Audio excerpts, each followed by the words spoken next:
आज जो हम लोग चैप्टर शुरू कर रहे हैं bills of exchange, CBSE boards के लिए इरेलेवेंट है from the point of view of this syllabus and examination point of view, but ISC के लिए तो ये है, बट सीबीएसई के लिए भी ये करना इसलिए जरूरी हो जाता है कि कहीं कहीं हम लोग ने इसका एप्लीकेशंस देखा है, हम लोग कैश बुक में देखे हैं बिल से रिलेटेड एंट्रीज, और हम लोग रेक्टिफिकेशन ऑफ एरर्स में देखे हैं। तो इसलिए एग्जाम पॉइंट ऑफ व्यू के लिए नहीं, बल्कि अदर चैप्टर्स में जब इसकी एप्लीकेशन आएगी, इवन क्लास 12 में भी आप लोग देखोगे कहीं ना कहीं ये वर्ड सुनाई दे देगा। तो इसीलिए इसको समझ लो, ज्यादा हम लोग क्लासेस नहीं लेंगे, जस्ट फॉर एक इंट्रोडक्शन कॉन्सेप्ट को अपना समझने के लिए हम लोग इसको करेंगे, ताकि अगर कल को फ्यूचर में किसी भी बोर्ड्स में किसी भी चैप्टर्स में या इसका एप्लीकेशन आए तो हम लोग इसको कर सके। That is the agenda line. हाँ, तो इसको ऐसा नहीं कि लेटली लेना, इसको सीरियसली ही ले, नहीं कि मेरे एग्जाम में नहीं है, सिलेबस में नहीं है तो इसको नहीं पढ़ना, ऐसा कुछ नहीं है, ठीक है। तो will start a new chapter today जिसका नाम है bills of exchange.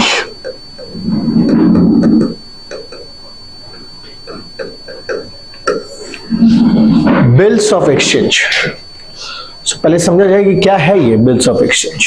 Now before I get into this topic, I give a formal definition of this topic, bills of exchange। पहले तुमको एक सिनेरियो समझाते हैं। हम लोगों को पता है कि जब बिजनेस गुड्स बेचता है, सेल्स करता है, बिजनेस का जो सेल्स होता है, sales of goods, sales word use करेंगे। ये सेल्स को हम लोग दो प्रकार से कर सकते हैं। कैसे? कैश और क्रेडिट, दो ही ऑप्शन हमारे पास, या तो हम लोग नगद बेचेंगे और या तो हम लोग क्रेडिट में बेचेंगे। अग्री? सो या तो कैश में गुड्स बिकता है या तो क्रेडिट में बिकता है। नाउ जब कैश में गुड्स बिकता है, जब भी गुड्स कैश में बिकता है, तो कैश में बेचने का यह है कि इसमें किसी भी तरह का रिस्क इन्वॉल्व नहीं है। किस तरह का रिस्क? पैसा डूबने का रिस्क इन्वॉल्व नहीं होता है, क्योंकि यहां पे एक हाथ से पैसा लेते हैं तो दूसरे हाथ से हम लोग पैसा देते हैं, हिसाब वहीं पे बराबर हो जाता है। So there is no problem in it. But problem कहां होता है? कोई बता पाएगा? प्रॉब्लम होता है यहां, जब हम लोग क्रेडिट सेल्स करते हैं। तो जब बिजनेस क्रेडिट सेल्स करता है ना, तो क्रेडिट सेल्स में एक रिस्क इन्वॉल्व होता है, एक certain element of risk involve होता है, और वो क्या है? वो है रिस्क ऑफ बैड डेब्ट्स। सो अगर आप 100 रुपया का उधार माल में बेचे तो कहीं ना कहीं एक डर लगा रहता है कि 5 रुपया डूब जाएगा, अल्टीमेटली 95 रुपीज मेरा रिकवरी होगा। तो ये 5 रुपया डूबने का रिस्क है, डर है। बिजनेस अपने पास्ट एक्सपीरियंस से ये चीज जानता है कि हम जितना रुपया का भी माल बेचते हैं उसका पूरा पैसा मेरे पास वापस नहीं आएगा या नहीं आएगा। तो क्रेडिट सेल्स में एक इस तरह का रिस्क इन्वॉल्व है। अब अगर इस रिस्क से बचना है तो जो सबसे पहला ऑप्शन ये है कि बिजनेस क्रेडिट सेल्स करना बंद करता है। बिजनेस बोले कि मेरा पॉलिसी है, मेरा नीति है कि हम सिर्फ और सिर्फ कैश सेल्स करेंगे, नगद में ही माल बेचेंगे। कोई भी व्यक्ति मेरे पास उधार में माल खरीदने आएगा तो मैं उसको बेचने वाला नहीं, राइट? इसलिए कई सारी दुकान में तुम जाओगे तो वहां पे लिखा रहता है बड़ा बड़ा, नो क्रेडिट, आज नगद कल उधार, लिखा रहेगा सब। मतलब वो लोग क्रेडिट ट्रांजैक्शंस को एंटरटेन करता ही नहीं है। एक्सेप्शनल्स है, अगर आपके परिचित है, आपके दोस्त की दुकान है, आपके जान पहचान की दुकान है, तो वो छोड़ दो, हम जनरली बात कर रहे हैं। तो अगर बिजनेस क्रेडिट सेल्स अवॉइड करता है तो इसका सबसे पहला असर पड़ेगा बिजनेस का टोटल सेल्स पे, क्योंकि अब सिर्फ जो भी सेल्स हो रहा है वो सेल्स सदाब कैसे हो रहा है? कैश सेल्स हो रहा है। तो उधार में खरीदने वाले जो लोग हैं वो लोग तो आना बंद कर देंगे अब।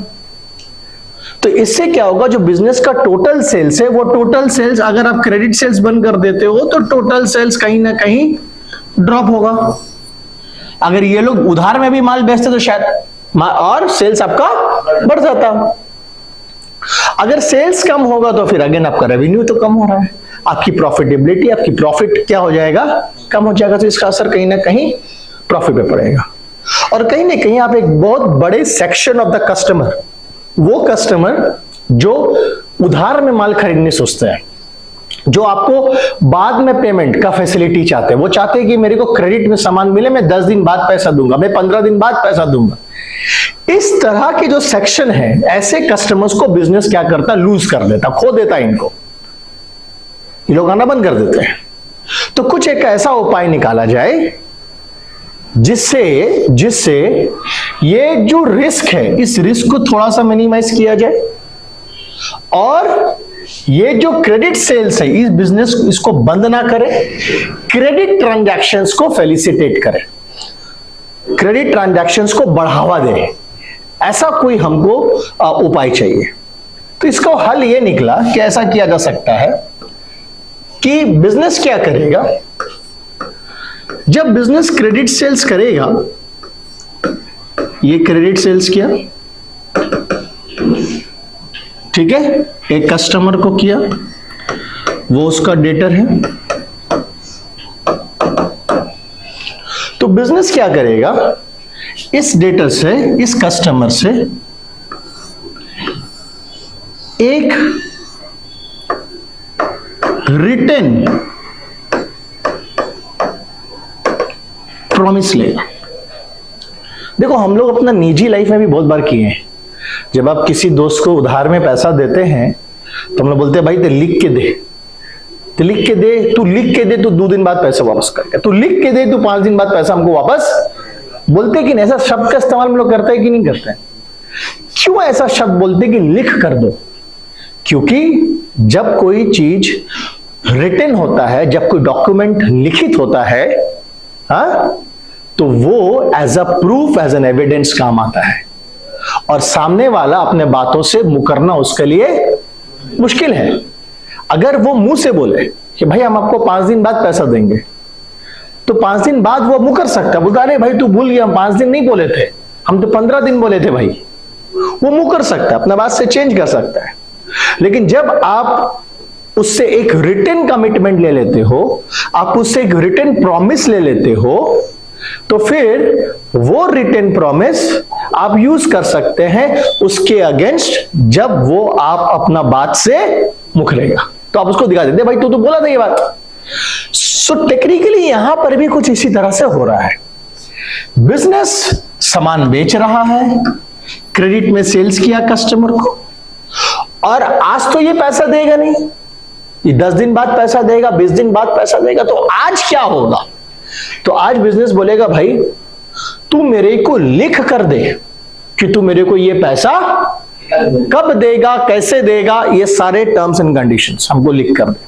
सो देयरफॉर क्या होता है, एक ऐसा डॉक्यूमेंट तैयार होगा जिस डॉक्यूमेंट में इसका नाम लिखा रहेगा, डेटर का, to mister so and so, right, कितना पैसा उसको पेमेंट करना है, जो भी सम ऑफ मनी रहेगा, सम ऑफ अमाउंट जो भी है, कब, कौन सा डेट में, ऑन विच डेट, सब everything, all terms and conditions written there, and then he is supposed to sign this document.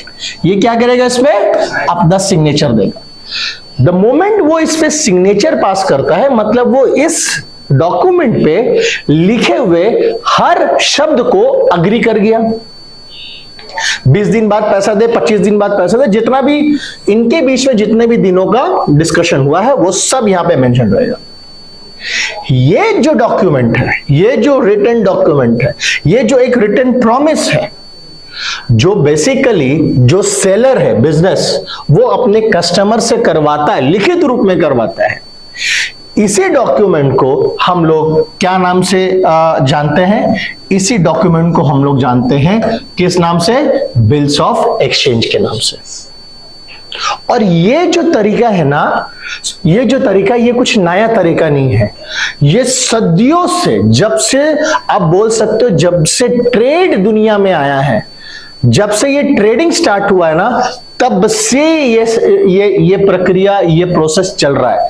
क्योंकि ये कहीं ना कहीं आप इसको बोल सकते हो कि ये एक क्रेडिट इंस्ट्रूमेंट है।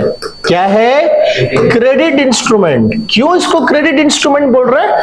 क्योंकि ये इंस्ट्रूमेंट क्रेडिट ट्रांजैक्शंस को बढ़ावा दे रहा है। अगर ये नहीं होता तो शायद बिजनेस इसको उधार में माल बेचने से कतराता। अगर ये सिस्टम नहीं होता, ये डॉक्यूमेंट एग्जिस्ट नहीं करता, तो शायद बिजनेस उधार में माल बेचता ही नहीं। लेकिन सिंस ये है, एक रिटन प्रॉमिस का एक ऑप्शन है, ऐसा किया जा सकता है, तो कल को अगर ये मुकरेगा ना, तो आप जानते हो कि बिजनेस इसको ना भारत के कोर्ट में भी, कानून कोर्ट में भी, कोर्ट ऑफ लॉ में भी इसको एज एन एविडेंस इसके अगेंस्ट में इस्तेमाल कर सकता है। तो अब तुम सोचो, जब पहले उधार में सामान बेचा जा रहा था तो कहीं ना कहीं बिजनेस थोड़ा सा डर था, लेकिन वो डर बहुत हद तक कम हो जाता है जब ये चीज होता है। हाँ या ना, मान रहे हो कि नहीं? वो डर कम होता है कि नहीं होता है? डर पूरी तरह से शायद ना जाए, वो तब भी शायद ये देखेंगे, ये तब भी डुबा सकता है, तब भी वो नहीं दे सकता है पैसा, होगा बहुत सारा चीज देखेंगे। लेकिन कहीं ना कहीं जब ये ट्रांजैक्शन हुआ, जब उधार में माल बेचे, तो उस वक्त जो मेरा डर था डूबने का पैसा, वो डर कहीं ना कहीं बहुत हद तक मिनिमाइज हो जाता है। सो ये जो डॉक्यूमेंट जो तैयार किया गया, बेसिकली हम लोग बोल सकते हैं ये एक ऐसा अनकंडीशनल ऑर्डर है जो एक व्यक्ति, बिजनेस दूसरे व्यक्ति के ऊपर में, दूसरे ऑर्गेनाइजेशन के ऊपर में बनाता है। सो ये बेसिकली इसको क्या दे रहा है? ऑर्डर, कि भैया आपको इतना पैसा देना है अनकंडीशनली, बिना किसी कंडीशन का। हम जब पैसा लेने आएंगे तो मेरे सामने कंडीशन मत रखियो। सो अनकंडीशनल ऑर्डर है, आपको बिना कंडीशन का पैसा देना पड़ेगा इस तारीख को, इतना दिनों के बाद। चलिए साइन करिए। अब जैसे ये साइन करता है तो इसके लिए ये ऑर्डर अब इंपॉर्टेंट हो जाता है। आज चेक हम लोग जब देते हैं, चेक क्या है? चेक भी तो एक ऑर्डर है। वो ऑर्डर हम लोग बैंक को देते हैं कि भैया इस चेक में जिसका नाम लिखा हुआ है उसको पैसा दे दीजिए। समझ में आ रहा है? तो यहां पे इसको ऑर्डर दिया जा रहा है कि आपको पैसा देना है। तो ये हुआ बिल्स ऑफ एक्सचेंज। क्लियर है? बिल्स ऑफ एक्सचेंज क्या है? समझ में आया? इंडिया में इसको हम लोग देसी भाषा में हुंडीज नाम से जानते थे, अभी भी जानते हैं, बहुत पहले से चल रहा है हुंडीज, क्योंकि ये इंडियन लैंग्वेज में प्रिपेयर किया जाता था। तो अभी फॉरेन कंट्रीज में इसको बिल्स ऑफ एक्सचेंज बोला जाता है, पर आज अब हम लोग भी अपना देश में इसको बिल्स ऑफ एक्सचेंज टर्म से ही इसको करते हैं, और इसको रेगुलेट करता है Indian instrument act. So basically याद रखिएगा, अगर बिल्स ऑफ एक्सचेंज का कोई आपसे डेफिनेशन मांगे तो आप बोलिए बिल्स ऑफ एक्सचेंज और कुछ नहीं बल्कि एक ऐसा नेगोशिएबल, ऐसा क्रेडिट इंस्ट्रूमेंट है जो अनकंडीशनल ऑर्डर दे रहा है पेमेंट करने के लिए। Clear? That is what we call bills of exchange. अब हमें क्या करना है? हम इस चैप्टर में क्या करने वाले हैं? हम इस चैप्टर में हर वो ट्रांजैक्शंस को रिकॉर्ड करेंगे जो बिल से रिलेटेड है और जो उन दो पार्टियों के बीच में हो रहा है। तो पहले समझे हम लोग इस पूरे प्रक्रिया में कितने पार्टीज इन्वॉल्व होते हैं। Number 1, drawer. सबसे पहले होगा ड्रॉवर। कौन है ये ड्रॉवर? ड्रॉवर है सेलर, जो माल बेचता है, मतलब आप इसको बोल सकते हैं मेकर ऑफ द बिल, जो बिल बना रहा है। 90% केसेस में, राइट, 90% क्या, बिना बेचे भी गुड्स, बिना सेल किए भी बिल बनाया जा सकता है। वो हम आप लोगों को एक बार बता देंगे, वो आपके सिलेबस में नहीं है, बट आपके सिलेबस के हिसाब से इसको ऐसा समझे कि बिल कौन बनाएगा? बिल तो वही बनाएगा जो सामान बेचा है। सो ड्रॉवर को हम लोग बोलते हैं maker of the bill. So first party जो बिल बनाता है। सेकेंड पार्टी होता है ड्रॉई। कौन है ये ड्रॉई? परचेजर, जो माल खरीदा है, और जिसको हम लोग बोलते हैं एक्सेप्टर, और जिसको बोलते हैं on home the bill is drawn, जिसके ऊपर में बिल बनाया गया। ठीक है। और थर्ड होता है पेई। सो तीसरा व्यक्ति इन्वॉल्व होता है पेई। कौन है पेई? The bearer of the bill, जिसे अल्टीमेटली पैसा मिलता है। कौन है ये? कुछ नहीं, हम बता देते सिंपल। देखिए अभी मान लीजिए यहां पे ए है, ए ये है ड्रॉवर, ठीक है। इसने बिल बनाया बी के ऊपर, ड्रॉई, ठीक है। इसने बिल बनाया बी के ऊपर में, बिल बनाए। अब ए क्या कर सकता है? जब समय आएगा बिल का पेमेंट का, तो ए ये बिल दे सकता है सी को, और सी को बोलेगा भाई जाके इससे पैसा ले ले, या सी को बोलेगा तू इस बिल का पैसा रख ले, कुछ भी। सो अल्टीमेटली बिल का पैसा किसके पास आया? सी के पास आया। तो जिस दिन बिल का तारीख लगा वो बिल किसके पास था? सी के पास था। तो सी कौन बन गया? बेयरर ऑफ द बिल या पेई। सो अगर ये बिल ए के पास ही रहा तो ए ही पेई है, यही बेयरर है। So drawee most of the cases में ड्रॉई क्या होता है? पेई होगा, वही पेई होगा। सॉरी ड्रॉई बोल रहे हैं, ड्रॉवर। सो पेई का मतलब ये मत समझना कि जो पेमेंट कर रहा है, नहीं। पेई का मतलब होता है जिसे पेमेंट किया जा रहा है, जिसे पेमेंट मिल रहा है, जिसके पास बिल है, ड्यू डेट का दिन जिसके पास बिल है, the bearer of the bill. क्योंकि एक चीज हमेशा याद रखिएगा, आगे आपको बताएंगे, ड्रॉई के लिए, परचेजर के लिए, कस्टमर के लिए, डेटर के लिए बिल इंपॉर्टेंट होता है। वो बिल के अगेंस्ट पेमेंट करेगा। तो वो बिल जिसके हाथों में देखेगा पेमेंट उसी को करेगा, उसी को पेमेंट मिलेगा। सो देयरफॉर ऐसा होता है कि ड्यू डेट का दिन बिल जिसने बिल बनाया है उसके हाथों में नहीं होकर के, उसके पास पैसा नहीं जा करके वो बिल का पैसा किसी और के पास जाए, तो वो थर्ड पार्टी पेई हो जाता है। आगे जब बढ़ेंगे तो आपको ये समझ में और क्लियरली आएगा। सो तीन पार्टीज इन्वॉल्व है यहां पे, ड्रॉवर है, ड्रॉई है और पेई है। और ये तीन पार्टीज के बीच में जो भी ट्रांजैक्शंस हो रहा है, बिल से रिलेटेड जो भी ट्रांजैक्शंस हो रहा है, उन ट्रांजैक्शंस को हमें क्या करना है? जर्नल में रिकॉर्ड करना है। तो आपको जर्नल एंट्री पास करना है। ये पूरे चैप्टर में आपको जर्नल एंट्री ही पास करना है, इन द इंटायर चैप्टर। आपको और कुछ नहीं, सिर्फ जर्नल। सो जो भी ट्रांजैक्शंस आपको दिखेगा वो सारे ट्रांजैक्शंस को आप लोग क्या करेंगे? जर्नलाइज करते चलेंगे, रिकॉर्ड करते चलेंगे।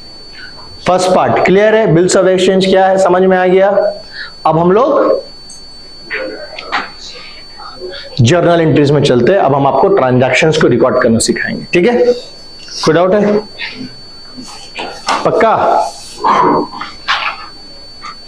अभी कोई ये इसमें जाने की जरूरत नहीं है, सब में जाने की जरूरत नहीं है अभी।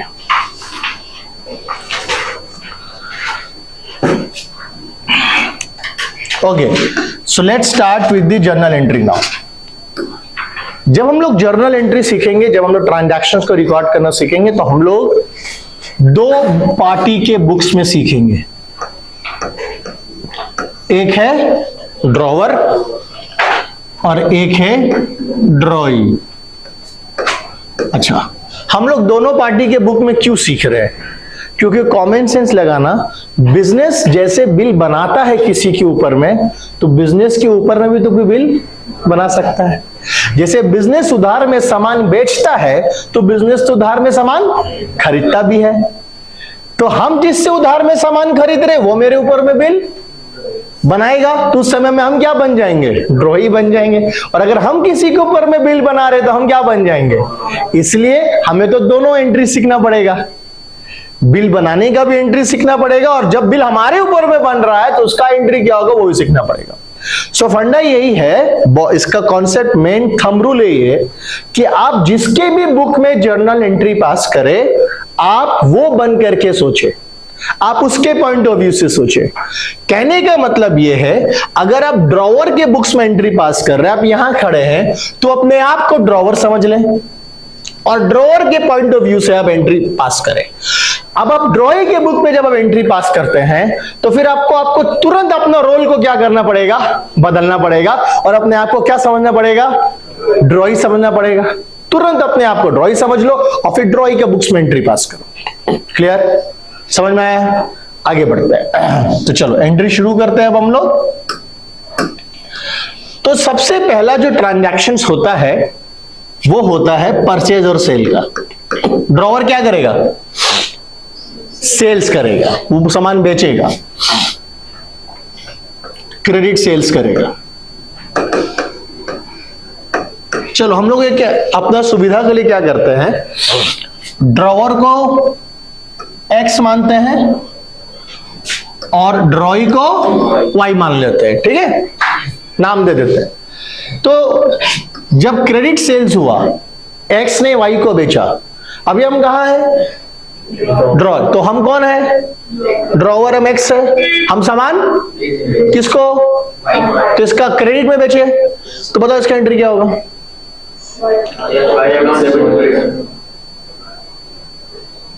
क्यों Y account debit to sales क्यों हुआ, सिंपल चीज है, मेरे लिए वाई कौन बन गया, डेटर, राइट, डेटर मेरे लिए क्या हो गया, एसेट, और सेल्स मेरे लिए क्या है, हो गया। अब आ जाओ यहां पे, इसके लिए किसका एंट्री हो रहा है, परचेज का, इसने तो क्रेडिट परचेज करा है,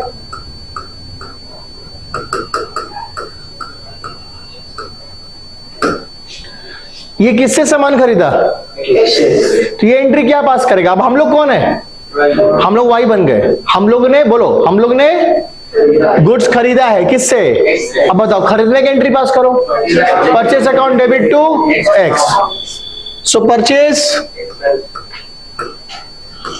expense, right, to what, Q X, मेरे लिए, अब अभी हम कौन है, अभी तो वाई है, तो मेरे लिए एक्स कौन बन गया, लायबिलिटी, सो मेरे लिए एक्स हो गया लायबिलिटी, मतलब क्रेडिटर, सो मेरा बुक्स पे एंट्री हो गया purchase account debit to X account. So कहानी तो यहीं से शुरुआत होगा। अब यहां से मेन इंपॉर्टेंट फैक्टर आ जाता है, वो है बिल बनाने का। अब एक्स बनाएगा वाई के ऊपर में एक बिल। अच्छा, ये जो बिल ऑफ एक्सचेंज जो मैं वर्ड यूज कर रहा हूं, बिल ऑफ एक्सचेंज में जो आप ये टर्म देख रहे हैं ना, बिल, बच्चा इस बिल को उस बिल के साथ कंफ्यूज मत करना जो आप रेस्टोरेंट में खाना खाने के बाद मिलता है ना, दुकान में कपड़ा खरीदने के बाद मिलता है, पेट्रोल पंप में पेट्रोल भराने के बाद जो बिल मिलता है, ये उस बिल को काइंडली इस बिल के साथ कंफ्यूज नहीं करिएगा, वो बिल अलग है। वो जो बिल आपको मिलता है वो बिल अलग है, और ये बिल ऑफ एक्सचेंज का जो बिल है वो, ये बिल ऑफ एक्सचेंज ये एक टर्म है, वन टर्म को इसको लेके चलिएगा, ठीक है। तो उस बिल के साथ और इस बिल के साथ इसको कंपैरिजन नहीं करिए, कंफ्यूज नहीं करिएगा अपने आप को। सो अब एक्स ने वाई के ऊपर में क्या कह रहा है, एक बिल बनाया। अब इस बिल का एंट्री हम कैसे पास करें, बिल का जब तुम एंट्री पास करोगे तो तुमको यह समझना बहुत जरूरी होता है कि यह बिल ड्रॉवर के लाइफ में क्या इंपॉर्टेंस रखता है और यह बिल ड्रॉई के लाइफ में क्या इंपॉर्टेंस रखता है, यह जानना बहुत जरूरी है। सो देखिए, इसको हम लोग ऐसे समझेंगे कि यह जो बिल है, यह जो बिल है, यह बिल ड्रॉवर के लिए एक एसेट होगा। क्यों होगा एसेट, क्योंकि ड्रॉवर को अमाउंट रिसीवेबल है, प्लीज समझिएगा, ड्रॉवर को जिसने ये बिल बनाया है उसको इस बिल के अगेंस्ट में पैसा मिलेगा। तो इसके ड्रॉवर के लिए ये बिल एसेट है जिसे हम लोग बोलेंगे BR, full form bills receivable, मतलब वो बिल्स जिसके अगेंस्ट में पैसा आएगा। और अगर हम लोग ड्रॉई के पॉइंट ऑफ व्यू से समझे तो ड्रॉई के पॉइंट ऑफ व्यू से ये जो बिल है ये बिल एक लायबिलिटी है। क्यों? क्योंकि ड्रॉई की तरफ से सोचो तो ड्रॉई को इस बिल के अगेंस्ट में फ्यूचर में पेमेंट करना पड़ेगा, हाँ या ना? So therefore this bill of exchange for the drawer is a asset and for the drawee is the liability। और ये बिल हमेशा याद रखना, ये बिल किसके पास रहता है? ये बिल हमेशा ड्रॉवर अपने पास रखेगा। कस्टमर को कभी उसको दे दिया था तो कहानी खत्म हो गया। वो प्रॉमिस लेकर के, अब अगर आप किसी से लिखित प्रॉमिस लेते हैं तो प्रॉमिस लेके वो पेपर उसको दे देते हैं, किसके पास रखेंगे? अपने पास रखेंगे ना, हम अपना रिकॉर्ड के लिए रखते हैं, उसको थोड़ी ना देंगे। तो अब जब हम एंट्री पास करेंगे, सेकेंड एंट्री है बिल बन गया, बिल ड्रॉन एंड एक्सेप्टेड। देखिए जैसे ही बिल ड्रॉ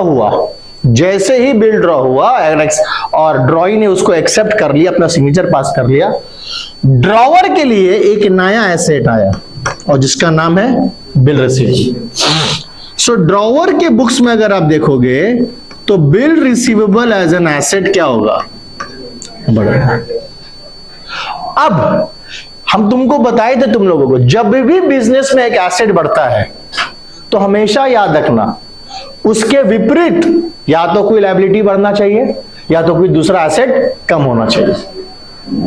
जब भी बिजनेस में एक नया एसेट आएगा तो उसका विपरीत, उसके ऑपोजिट में दो ही पॉसिबल रिएक्शन होगा। पहला रिएक्शन या तो कोई लायबिलिटी, नया लायबिलिटी बढ़ेगा, और या तो एक एसेट को घटाना पड़ेगा। अब यहां पे क्या हो रहा है समझिएगा। ड्रॉवर अब इस बिल को अपना एसेट मानता है और वाई जो डेटर था उस वाई को, उस डेटर को अब वो एसेट नहीं मानता है, उसका अकाउंट को वो क्लोज कर देता है। हम यहां पे नोट बना देते हैं, समझिएगा ध्यान से। Drawer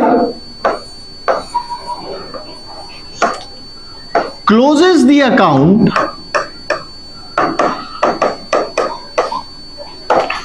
of drawee in his books, in his और हर जो भी है या इट्स जो भी। वाई?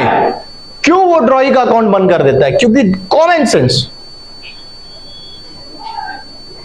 जब गुड्स बेचा गया तो उसने वाई को डेटर बनाया। अब जब वाई के ऊपर में बिल बना तब वो बीआर को डेटर बनाया, अब बीआर को एसेट बनाया। तो बेटा अब तुम सोचो, क्या ड्रॉअर अपने बुक्स में डेटर को भी एज एन एसेट रखेगा और बीआर को भी एज एन एसेट रखेगा एक ही ट्रांजैक्शन के लिए? गुड्स कितना बार बेचा गया? एक बार। तो जब गुड्स बेचा गया एक बार, Y account debit to sales. अरे भैया यही ट्रांजैक्शन के लिए तो क्या बना है? बिल बना है। तो अब जब बीआर को तुम एसेट मान रहे हो तो फिर तुमको वाई को अपना एसेट मानना बंद करना पड़ेगा, क्योंकि आप अपने बुक्स में वाई से भी पैसा आएगा और बिल से भी पैसा आएगा, ये दोनों दिखा सकते हो क्या? जबकि सेल्स तो एक ही बार हुआ। मतलब बात समझ में आ रहा है? अगर मैंने 1000 रुपया का सेल यहां पे करा है, सो मैंने दिखाया सेल्स मेरा 1000 रुपया का हुआ और ये 1000 रुपया वाई से आएगा। अब जैसे मैंने वाई के ऊपर में बिल बना दिया, तो जब मैं अब बीआर को अपना एसेट मान रहा हूं तो मैं ये दिखा रहा हूं कि इस बिल से 1000 रुपया आएगा। तो मेरे बुक्स में वाई और बीआर दोनों एक साथ एग्जिस्ट अब नहीं कर सकता है ना एक ही ट्रांजैक्शन के लिए। ट्रांजैक्शन तो एक ही बार मैंने 1000 रुपए का सामान बेचा, तो वो 1000 रुपए या तो वाई का अकाउंट खोल के रखेंगे या तो उनको बिल का अकाउंट खोल के रखना पड़ेगा। तो अगर मैं बीआर का अकाउंट खोल रहा हूं तो वाई का अकाउंट में क्या करूंगा? बंद कर दूंगा। सो इसका मतलब ये होता है कि ड्रॉवर के लिए अब बिल एज एन एसेट है, वाई ड्रॉई उसका एसेट नहीं है। एग्जैक्टली सेम यहां पर भी होगा, बिल एक्सेप्टेड, समझिएगा, एग्जैक्टली सेम इधर भी होगा। क्या होगा, ड्रॉई जो है, ड्रॉई के ऊपर में बिल बना, तो जब ड्रॉई के ऊपर में बिल बना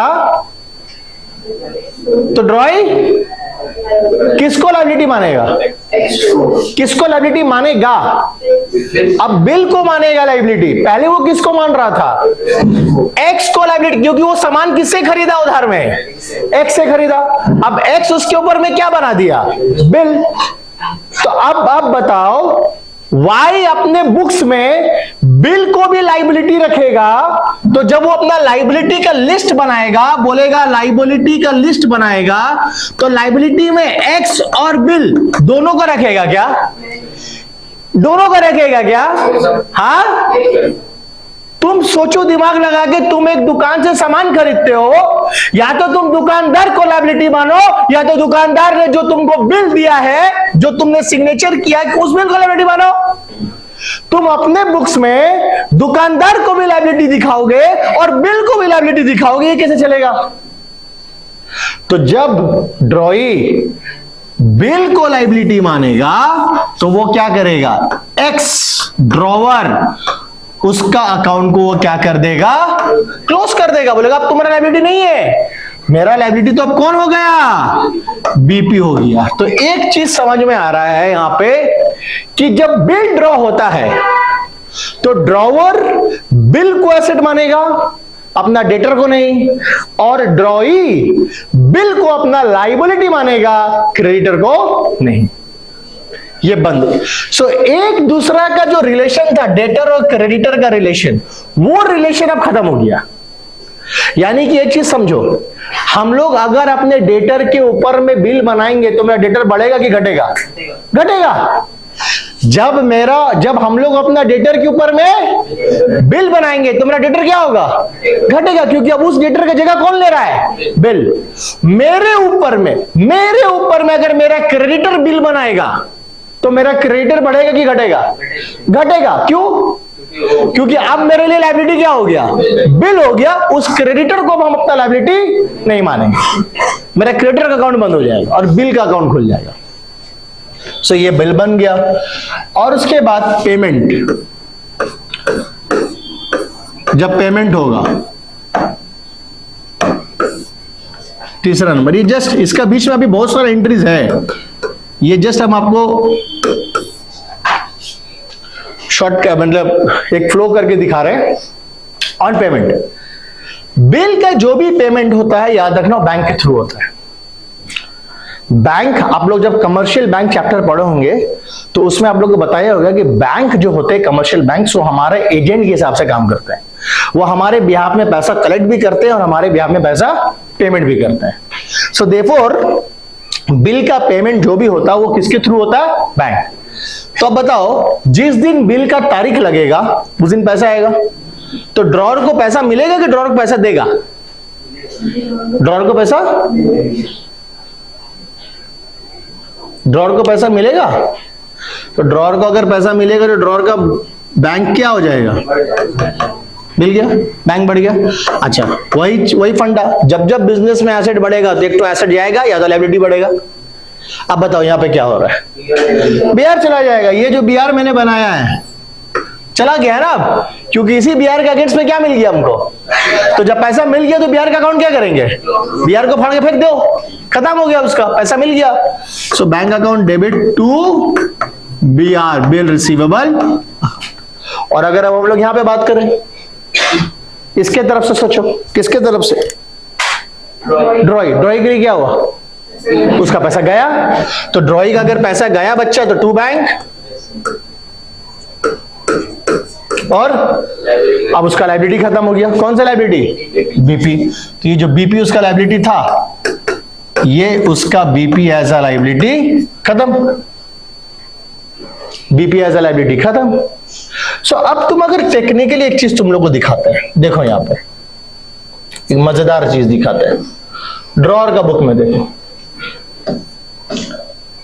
समझो, ड्रॉवर ने जब उधार में माल बेचा तो उसने डेटर का अकाउंट खोला और सेल्स को क्रिएट किया, ठीक। हम जैसे ही बिल बनाए, डेटर का अकाउंट क्या हो गया, क्लोज। बचा क्या, बीआर अकाउंट डेबिट टू, यही बचा। जैसे ही हमको पेमेंट मिला, हम एंट्री क्या मारे, बैंक अकाउंट को डेबिट किया और बीआर अकाउंट जो खोले थे उसको क्या कर दिए, क्या बचा, बैंक सेल्स। तो जब हम जब कैश में सामान बेचते थे तो हम एंट्री क्या करते थे, कैश या bank account debit to sales. तो बेसिकली समझिएगा, यहां पे देखिए, यहां पे सामान बेचा गया, यहां पे सामान, इस तारीख को सामान बेचा गया। कैश ट्रांजैक्शन में क्या होता है, जिस दिन सामान बेचा गया उसी दिन पैसा मिल गया। क्रेडिट ट्रांजैक्शन में क्या होता है कि जिस दिन सामान मिलेगा उससे कुछ दिन बाद पैसा मिलेगा, यहां पे पैसा मिलेगा हमको, ठीक है।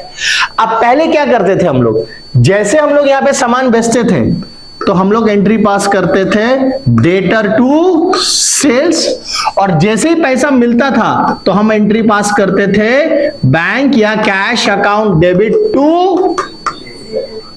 To debtor. मतलब ये डेटर खत्म, बैंक टू सेल्स।